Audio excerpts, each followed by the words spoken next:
السلام علیکم ورحمۃ اللہ وبرکاتہ۔ انشاءاللہ اس ویڈیو میں دماغ تیز کرنے کا وظیفہ سیکھیں گے۔ شروع کرتے ہیں۔ ہر نماز کے بعد 14 بار ان قرآنی آیات کو پڑھ لیا کریں۔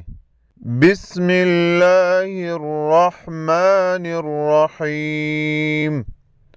رب اشرح لی صدری وَيَسِّرْ لِي أَمْرِي وَاحْلُلْ عُقْدَةً مِّن لِّسَانِي يَفْقَهُوا قَوْلِي۔ اس ویڈیو میں اتنا ہی۔ اللہ حافظ۔